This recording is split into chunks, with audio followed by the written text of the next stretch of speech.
তদন্তৰ কাৰ্যখিনি সম্পাদন হৈছে। সেইকাৰণে আশা কৰা মতে হোৱাৰ কাৰণে আমাৰ ভাল লাগিছে আৰু খুব মানে বহুত কষ্ট কৰি তদন্তকাৰী দলটোৱে গোটেইখিনি SIT এইখিনি ইমান দিন ধৰি কৰিলে। গতিকে আমি তেওঁলোককো ধন্যবাদ জনাইছো আৰু ৰাইজে আশা কৰা মতে ফল ওলাইছে। গতিকে এতিয়া সকলোখিনি ন্যায় প্ৰক্ৰিয়াৰ ওপৰত আৰু আমি আশা কৰিছো একেধৰণে ন্যায় প্ৰক্ৰিয়াটো সুচাৰুৰূপে পৰিচালনা হ'ব। আৰু যিহেতু দোষী সাব্যস্ত হৈছে, এতিয়া তদন্তত ওলাইছে, গতিকে প্ৰতিজন দোষীয়ে কঠোৰতকৈ কঠোৰতম শাস্তি পাব লাগে। সেইটোৱে আমাৰ কাম্য আৰু ন্যায় ব্যৱস্থাটো খুব ভাল হ'ব বুলি আমি ভাবিছোৱে।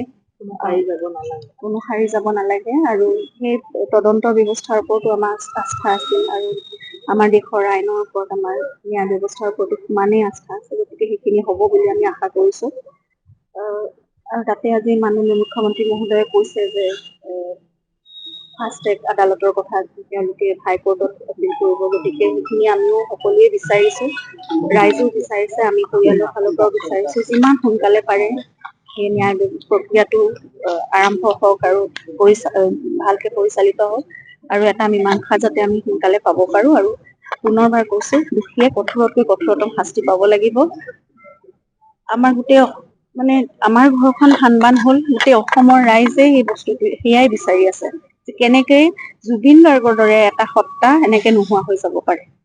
গতিকে তেওঁৰ নিচিনা এজন মানুহক হত্যা কৰিবলগীয়া কি থাকিব পাৰে? চবটো খুলি সম্পূৰ্ণ নিজক উদঙাই সকলোখিনি দেখোন দিয়ে আছিল মানুহজনে।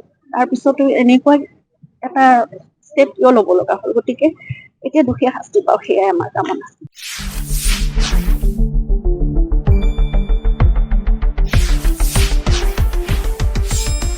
শুদ্ধ আৰু বিস্তৃত বাতৰিৰ বাবে চাই থাকক নিউজ ডেস্ক ৰিপোৰ্ট।